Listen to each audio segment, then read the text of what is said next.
Umuvyeyi wanje yarantaye mbere yuko mama wanje apfa, yapfuye mfise imyaka 17.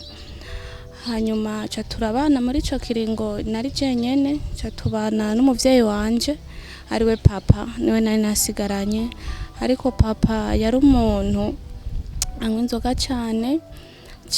cane. Umunsi umwe niho yatashe yaborewe. Hanyuma nyene aca aramfata ku nguvu arambwira ati umunsi nabivuze niwo munsi azorara anyirukanye, kubera yarambwiye ati umuryango warakwanse, inshuti n'abagenzi nta muntu n'umwe akigufasha, ati kubw'ibyo bivuze nta muntu n'umwe azokumva, ahubwo uzoba wimaramaje kandi nzoca ndanakwirukana. Irya mbere ndabihora, irigira kabiri kandi akaza yaborewe agashika abinkorera, n'irigira gatatu ndumva kumengo umutima wanje ndarushe cyane, ndavuga Mana kuko imfuvyi duca muri buno buzima ndibwa n'umuvyeyi wanje yanyivyariye, kuko atakigongwe ashobora kungirira na kimwe. Ndavuga toya birarenze cyane, ati nubwo biruko dufise Imana, ati Imana ritamfasha nta kundi jewe nzoca mfata umwanzuro umwe n'umwe. Hakabaye kera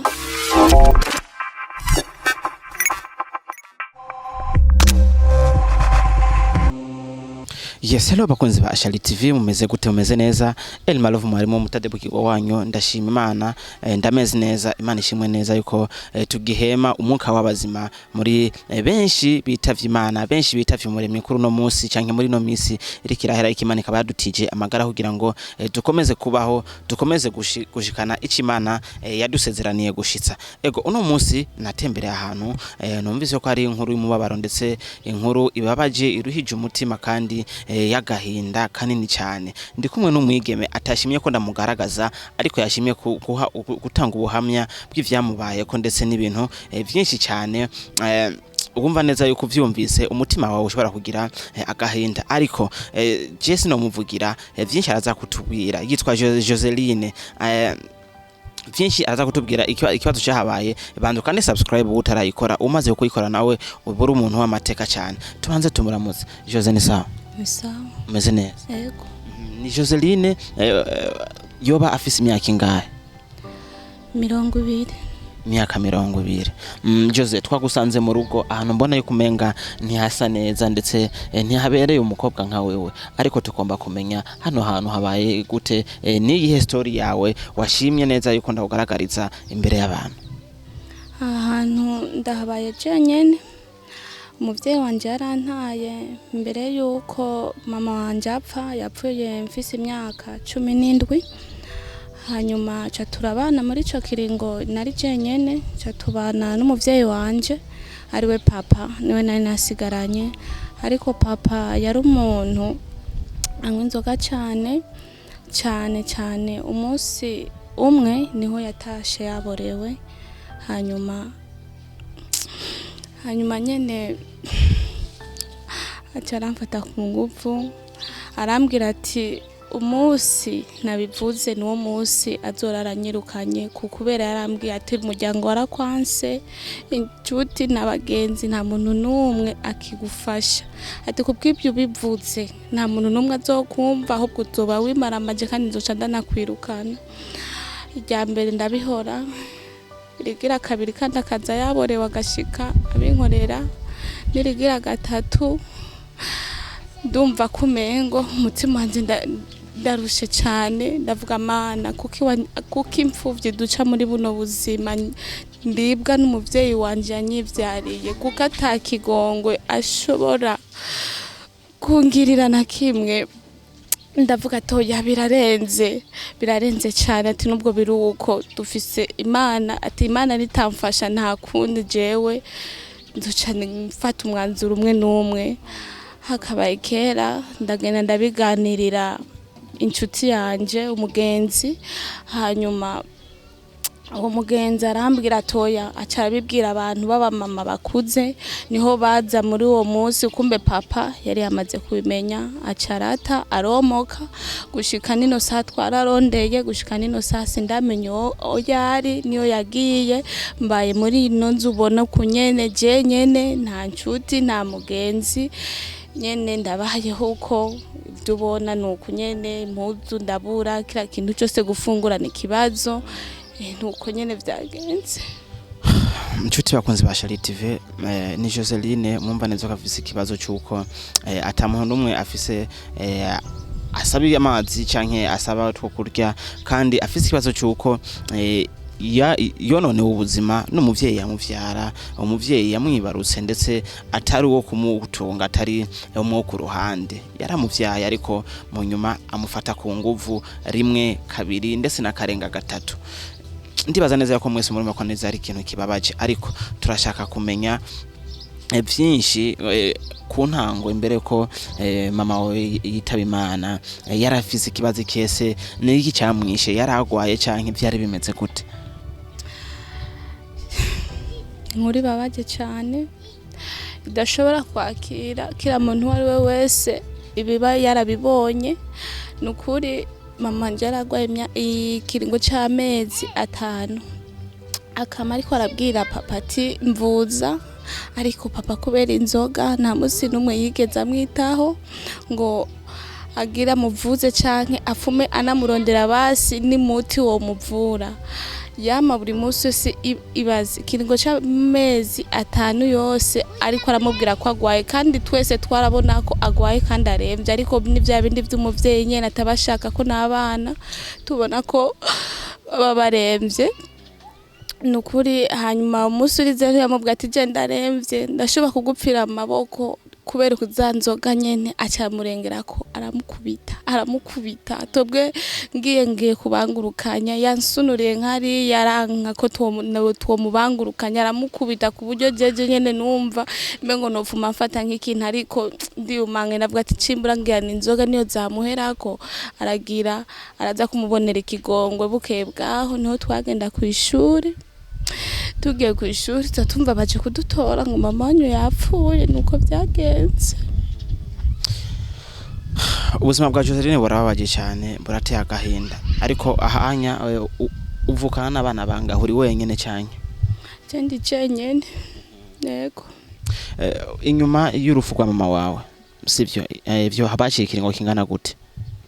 Hoba haciye ikiringo c'umwaka n'amezi. Ubuzima bwo gufatwa ku nguvu na papa wawe wabubaye mu kiringo kingana gute? Yaje guhunga heze amezi angahe agukora bino bintu? Yari amezi bamanje amaze gupfa turamuhamba turagira byose hanyuma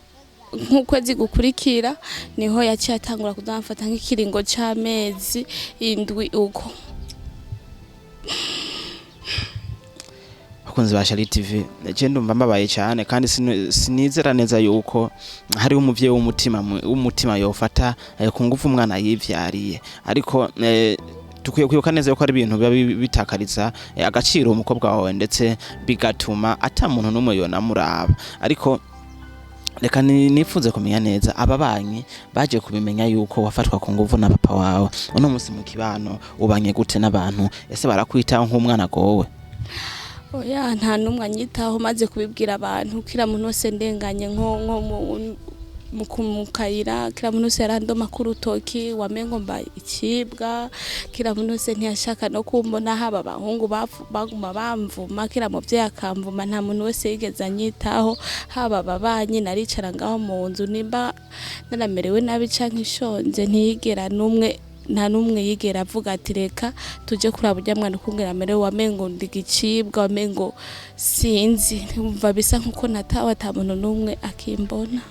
Kuno munsi waba ukiri ku ishuri uja kwiga canke ishure wararihagaritse bimeze gute? Hoho wiga mu wakangahe nimba utiga uhagarikiye mu wakangahe? Nari ngeze mu mwaka wa 6 kugwera mama apfuye ntisinasubiye kwiga n'ishuri naciye mpeba sinzi ngo bigeze uko gushika nino saa sinasubiye kwiga. Bakunzi ba Shali TV ndaheka neza muko murumva ingene ibintu bimeze kwa Joseline no mwana amerewe nabi umwe wese ahari ashobora kumufasha muri kimwe afise canke ibindi je nahagurutse nk'umutadebukirwa wanyu ndavuga ati inkuru sino yireka kanatsinda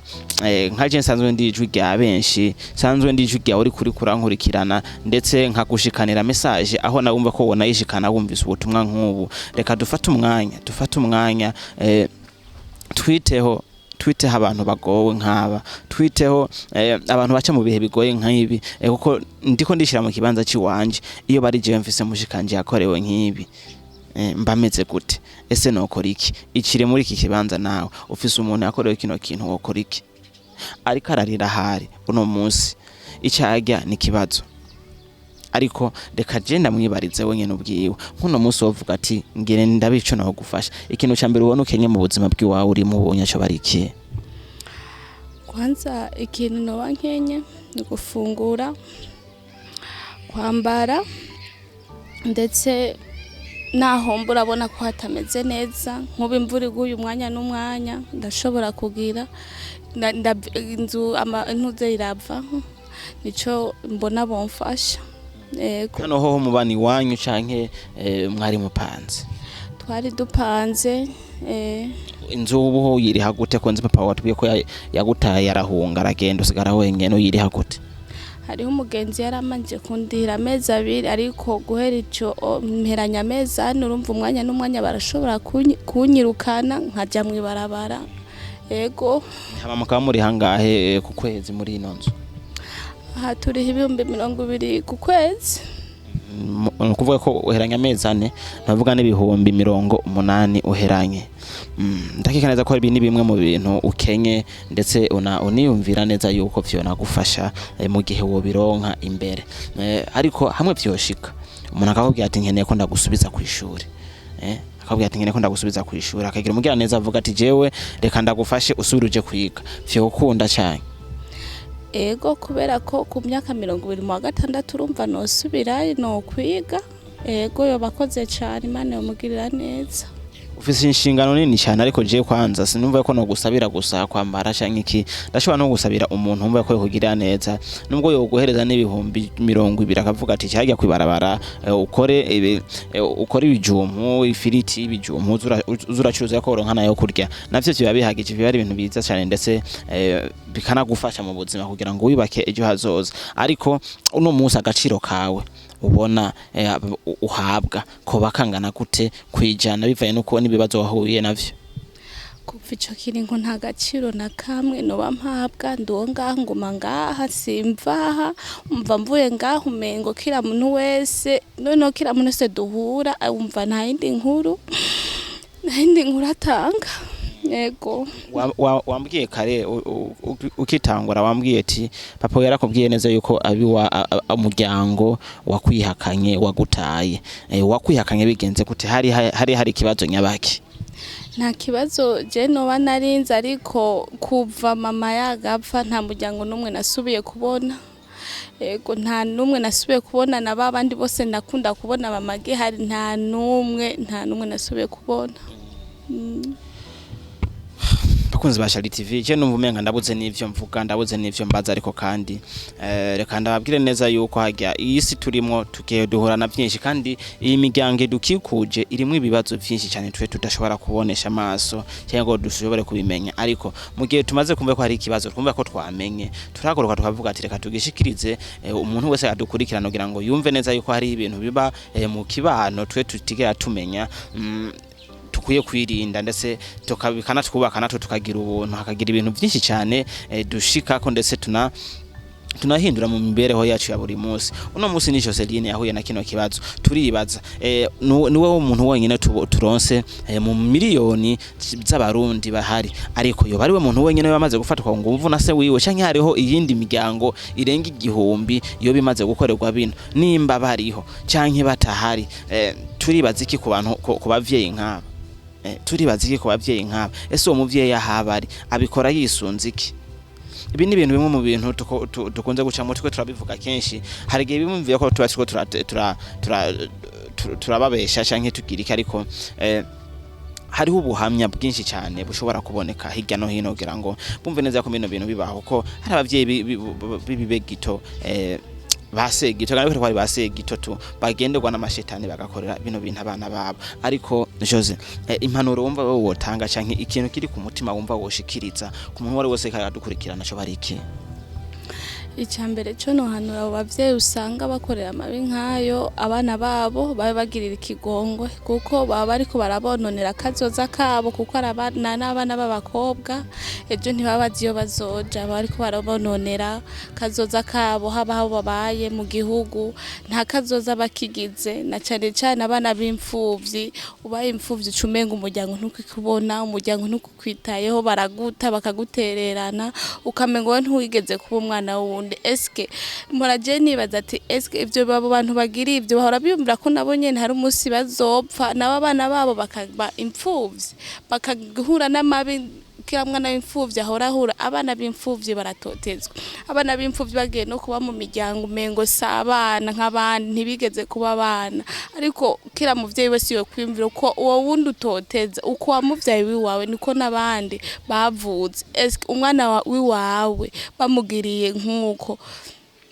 wo bifata gute wo kwiyumva gute ahuri wewe jempa niyumva ate ahuri wewe ubo buri kuratoteza umwana w'imfuvyi wewe uhora wishira mu kibanza tu ari uwanje no bigenza gute nukuri barakwire kwisubira ko abana b'imfuvyi bakaboneka nk'abana nk'abandi bagakunda bakabiyegereza kuko nabo nyene so babishatse ni ibintu bishika. Ego buno buzima uri kurabamwo bukwigisha iki nkawe nk'umwana w'umukobwa ndetse usanzwe ukiri muto cyane hari byinshi wocamwo kugira ngo uba ku buzima bwawe ndetse unubake kazoza kawe neza ejo ukagira umusore ndetse ukubaka n'umuryango wawe? jewe buno buzima bwanyigishije ikintu cyinshi cyane ibintu byinshi ragiye mbona ko umwana wanje no mukuza nkamubwira ko umwana w'imfuvyi cyangwa umwana wo mwibarabara ari umwana nk'abandi. Je vraiment ndumva ko hari Imana igiza hinshikana je none ubaka n'ikigo cy'abana b'imfuvyi nibwo baba batanu mugabo nkumva ko ari jewe ndabirereye abana babahuye n'ibibazo bitandukanye barakwiriwe kwegego bakabegera bakabahumuriza bakumva ko nabari abana mu bandi kuko hariho benshi ibibashikiye uje usanga bagiye no kwiyahura bakiyanka bakakora ibintu uvuga ati kwera umwana yiyanse. Nukuri jewe numva ko umwana w'imfuvyi no mwiyegereza haba ari hose nubwo ntiwatamara mfise no muhana 5 canke 10 Imana yo mwijuru yo binyandikira uko nyene banabikoze n'umutima w'urukundo. Yes, bakunzi ba Shali TV. Nari kumwe na Joseline yatubwiye byinshi kwifatwa giwe ku nguvu ndetse akafatwa ku nguvu na papa wiwe yamuvyaye papa wiwe w'amaraso ariko vyabaye inyuma yuko mama we yitavye Imana naho nyine umva ko hariho yindi histoire peut-être ndende yoba yari hari hagati ya mama we na papa wiwe hoba hari kutari kutumvikana hagati kwa bavyeyi babiri gatuma abandi umwana wabo akura nabi. Ese wivukanye wenyene mu muryango wose? Kuri papa na mama nivukanye jenyene uko nije naguma mbona ndi muhira jenyene nta bandi nabonye. Yego. Yes, murumva neza yuko yakuze nabi ndetse akurira mu muryango udafisa amahoro kugira ngo ubumuhereze uburere bukwiriye ariko byinshi twavyumvise peut-être hariho benshi bakuye mu icigwa mu kiganiro canke mu buhamya yatanze bw'ibintu byamushikiye ariko nongera ndamenyesha ko yambujije neza ko no mwerekana ivisaje yuko bivanye n'ibintu niki kintu yaciyemwo yumva yo kumenga yaramaze kubiga icibwa hari ahantu aca akababwira akavuga ati no je vraiment ndarushe bambona nabi bagira iki yambwiye ati ndakwingize nemukene ko je ndagubuhamya ntunyerekane uzobungiriye neza cyane azomfasha kandi bivuye ku mutima kugira ngo jewe mbe hariko singomwe ngo isi yose ibone ko nafashwe ku nguvu ari jewe arindi. So yari my love marimo umutatebu kigwanyo ndabakunda umwe wose ahari muri kwa rukundo nyene dusanzwe duhanahana ndetse dusangiye kakabisa nagaye ko dusanzwe tuzi neza ko umurundi wese ahari arangwa n'umutima w'ikigongwe ndetse n'umutima w'urukundo. Reka tubikora n'umutima w'urukundo jewe ndumva yuko atacho mfise ntacyo mfise kinini ariko iyo bana ivyo nari mfise vyose ndabifise numva yuko nawe kumufasha Joseline nawe akaba umwana nk'abandi akiyumva neza yuko nawe asigaye ari umuntu nk'abandi malgré ko yaciye muri byinshi bimubabaje ariko ari umuntu mu bandi reka ndabakwifuriza nawe umugisha wadukurikiranye twongera tumusezera Joseline ndetse tumwifurize kuroranirwa no kugira umutima ukomeye Jose ndagusaba ikintu kimwe urakunze gusenga cyane yego zawitura Imana kenshi mu bibazo nk'ibi ubufise kugira ngo wumve neza yuko wogarura akatima kuko hajya gusenga biraruhura umutima ndetse biranatuma wumva yuko ufise amahoro mu mutima yego nzoza ndagenda rimwe yego ndanakwifuriza kandi kuroranirwa no kugira umutima ukomeye muri bino bintu bikora camwo peut-être Imana nibijamwo hazogira igihindutse naho uzosubira kumva yuko unezerewe ndetse ntiwucike intege uri umuntu nk'abandi ese wewe wenyine ufise kino kibazo ngira ngo hariho n'izindi miliyoni z'abantu twebwe tutazi tudashobora no kubona bo abaciye no mu bisumbi byo waciyemo rero kirazira gucika intege no kumva neza yuko atacu ushoboye foko witwa umutade bukigwa nawe kugira ngo ubashe kubaka akazoza kawe umeze neza Imana ikumpezagire cyane namwe murakoze kandi namwe Imana ibagirire neza sawa Yes bakunze ba Shali TV reka nanjye ndabaseze ndababwira neza ko Elma Love mwarimu ndabakunda cyane kandi nishimira ukuntu mudukurikirana ndetse mukatwitaho abantu bamateka bose mudukurikirana mu comment ntasiba kubona aho muri hose mwubaho cyane Imana ibaduhezagire ariko ntitwirengagize uyu mukobwa uwo mwana w'umukobwa umwana w'umigime wese ahari hose yumve neza yuko ivyashikiye Joseline bishobora kumushikira cyangwa bigashikira umwana wese bigashikira mukuru wese mutoyi wiwe rero bidusaba ko dufata mu nda inshuti yacu ndetse umuvandimwe wacu Umurundi nkatwe kugira ngo ibintu bigende neza murakoze cyane